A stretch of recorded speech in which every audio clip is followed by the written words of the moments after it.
Un bon maître de stage pour moi c'est quelqu'un qui nous fait confiance, qui nous laisse faire un peu ce qu'on veut, qui nous reprend quand on fait des erreurs, mais sans nous enfoncer complètement, quoi. Il essaye de nous relever mais en nous expliquant mieux, quoi. Les qualités pour être maître de stage, c'est il faut être patient, il faut apprendre faut pas être trop sévère parce que c'est lourd à force.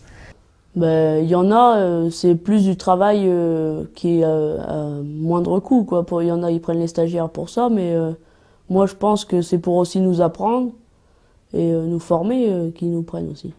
Oh, moi je trouve que mon patron c'est le meilleur. Il est gentil et tout. Ouais. Il me fait faire assez de travail. Mais il me fait pas faire que ce qu'il aime pas, il me fait faire de tout, quoi. Le fait d'accueillir des apprentis dans les centres équestres, c'est, on va dire, traditionnel. On a toujours connu ça. On en a bénéficié nous aussi dans le cadre de notre formation en tant qu'enseignant. Donc ça fait partie pour nous des choses par rapport à notre métier importantes de participer à la formation de futurs professionnels. On part du principe qu'on fait un échange avec chaque stagiaire, puisque les stagiaires viennent aussi nous aider dans nos activités professionnelles. Donc le fait d'avoir des stagiaires, pour nous, c'est aussi une manière de se soulager d'un certain nombre de tâches. On peut le dire aussi comme ça. Donc il est normal qu'en contrepartie, on fournisse un aspect de formation. Et je pense que c'est une chance pour eux aussi. Ça leur permet de se confronter plus vite à un métier et de se rendre compte plus vite s'ils désireront poursuivre ou pas ce type de métier. L'apprenti que j'ai n'est pas du milieu agricole, issu du milieu agricole, et je trouve que ça lui permet d'évoluer tout en apprenant avec la personne, au lieu d'être enfermé dans une classe comme dans un cursus général. On travaille en complémentarité, hein, de toute façon. Moi je ne peux pas tout apprendre à Jean-Baptiste, je vais lui apprendre quand même tout ce qui est le côté plus pratique, plus sur le terrain. Mais après, bon, je pense qu'il va apprendre tout ce qui est comptabilité, la gestion. Je pense que les deux sont complémentaires. De toute façon, c'est pour ça que le système marche, je pense, comme ça. Je pense qu'il faut les booster. Et bon, c'est à nous de prendre un peu de notre temps pour justement former ces gens. Et en espérant que dans une dizaine d'années, il sera à ma place. Ces jeunes nous apportent parce que ça met de la gaieté aussi dans l'établissement. Ça nous bouscule, nous, un peu dans nos pratiques, parce qu'à l'école, ils peuvent apprendre quelques théories, qu'ils peuvent se rendre compte que dans la pratique, ils ne peuvent pas forcément la mettre, mais qu'ils en apprennent d'autres, et réciproquement. Nous, en tant que soignantes, pour certaines, parfois, on peut avoir l'impression de tout connaître, et en fait, pas du tout. Les élèves nous remettent en cause. Pourquoi vous faites ça? Pourquoi? Expliquez-moi. Donc, je veux dire, on est obligé de se justifier. Donc, l'apprentissage est mutuel, le gain est mutuel. Je trouve normal que les jeunes puissent voir en fait le métier pour lequel ils pensent être faits. Parce qu'à 16 ans, qui est l'âge de Pauline, on n'est pas censé savoir exactement ce qu'on veut faire de sa vie. Donc finalement, de le pratiquer, c'est le meilleur moyen de savoir si c'est le métier qui nous convient ou pas. Et puis ça me permet aussi d'avoir un autre regard. Elle va me dire tel ou tel produit va pas plaire aux jeunes parce qu'elle est dans cette tranche d'âge et qu'elle sait que ici les jeunes s'habillent de telle ou telle façon. Quitte à faire autant responsabiliser les jeunes. Je pense qu'ils font un bien meilleur travail si d'abord on leur accorde notre confiance, on les laisse faire, les laisse avancer tout seuls et leur laisse prendre leurs propres décisions. Et bien sûr, je tranche quand même, j'arbitre parce que bon, j'ai un petit peu plus de recul. Voilà. Là, c'est pour mettre la sûre, marche avant, marche arrière. Et bien souvent, on se rend compte que le maître de stage, parfois, est considéré comme le parent, un second parent par rapport aux jeunes. Alors évidemment, il y a des maîtres de stage qui sont plus pédagogiques que d'autres, donc qui ont vraiment le souci d'aider le jeune à construire son savoir, sa connaissance, sa pratique. Après, je veux dire, en même temps, ils ont voulu faire maître de stage, après c'est à eux d'assumer, quoi. Je veux dire, on est là pour les aider, mais bon, faut pas tout le temps qu'ils soient derrière nous non plus, quoi.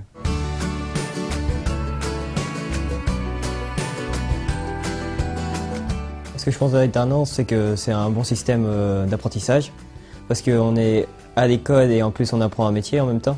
On travaille, mais en même temps on peut travailler parmi ce qu'on aime. Il s'agit d'être tout le temps en cours, être assis, être enfermé. Je pense que c'est bien parce que ça nous apprend à nous débrouiller nous-mêmes et ça nous apprend à être plus indépendants. J'ai choisi ma voie, mais au départ j'étais pas sûr du tout. Donc je ne savais pas du tout ce que je voulais faire. Et quand j'ai commencé à m'intéresser à la formation par alternance, quand j'ai vu ce qu'il y avait à faire, au départ, honnêtement, j'étais un peu troublé. Mais quand j'ai commencé à travailler dans le service aux personnes, ça m'a beaucoup plu parce qu'on est auprès des personnes et disons que pour des personnes comme moi, on se sent bien plus utile que d'apprendre dans les matières générales continues. Donc j'ai choisi de faire une formation d'alternance en fait parce que déjà d'une, pour moi j'ai 21 ans, donc ça me rapporte déjà au niveau de l'argent. Et puis ça m'apprend beaucoup plus parce que je suis en structure et en centre de formation 13 semaines par an. Donc c'est un avantage aussi. On m'a toujours demandé sur les CV l'expérience et en apprentissage on a de l'expérience, contrairement quand on est en cours en continu. Je pense que justement par rapport à un lycée c'est plus que des pages.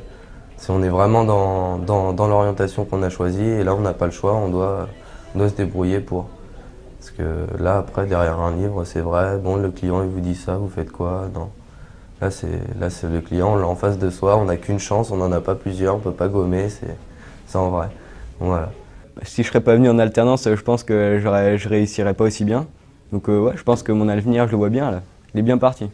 Ben là, j'envisage un bac pro après mon BEPA et en alternance aussi, pour continuer comme là. Je trouve ça vraiment formidable, c'est vraiment bien.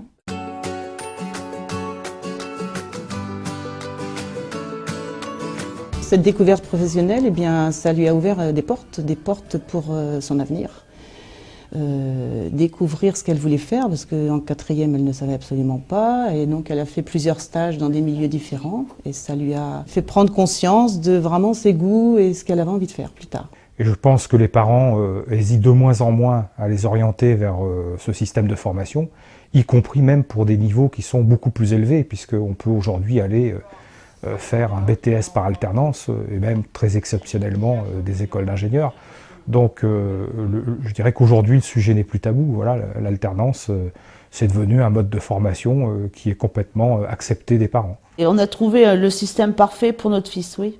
Franchement, oui. Enfin moi personnellement, parce que j'ai toujours eu des soucis avec Kevin, ça soit aussi bien pour les devoirs, puis il était toujours très renfermé. J'arrivais pas à savoir ce qu'il pensait, et là je vous promets, il part le lundi matin, et il est bon quand il va à sa semaine de cours, et il est heureux.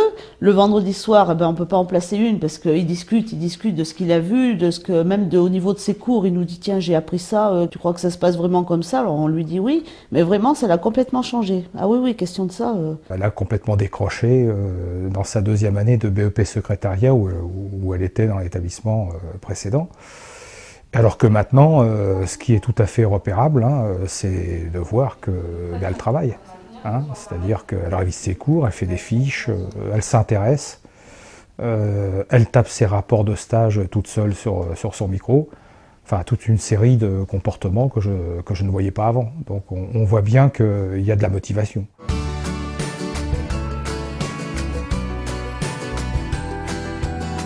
Les maisons familiales sont des outils qui permettent à des jeunes parfois en difficulté, mais pas simplement en difficulté, mais qui permettent à des jeunes de voir davantage leur avenir, au-delà de les aider à construire leur savoir, c'est les aider à être responsables et autonomes. Parce qu'un jeune qui va pouvoir être responsable et autonome, automatiquement va pouvoir s'en sortir dans la vie. Même s'il a des déboires, par exemple il se fait licencier de son travail, etc., parce qu'il est autonome, parce qu'il est responsable, il va pouvoir rebondir. Ça apporte un vécu qui est incomparable avec un jeune qui serait dans un système classique. Sur son CV, quand il marque 4 années de stage, à coup de 16 semaines par an, c'est super important. Le patron, forcément, il va le regarder, ça. Ce sont des jeunes qui sont prêts à travailler. Par rapport aux autres lycées que j'ai côtoyés, tout ça, c'est plus familial. On va dire que c'est plus convivial, les profs cherchent plus à avoir une entente avec les élèves. Et puis même nous, de notre côté, ils nous demandent un investissement personnel comme des tâches qu'on a à faire. Ce qui s'appelle nos services, c'est entretenir les locaux, tout ça. Donc ça permet à tout le monde de créer des liens. On prend l'habitude de s'investir dans une tâche, quelque chose qu'on a à faire, donc une habitude. Et puis pour ce qui est de l'alternance, justement, ça revient au même. On est obligé de s'investir, de se proposer pour aider, tout ça. Donc justement ici ça donne un peu ces valeurs-là, je trouve.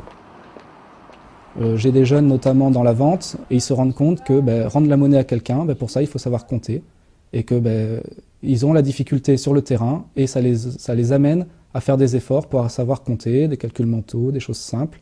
Le français, même chose, envoyer des fax ou envoyer des mails.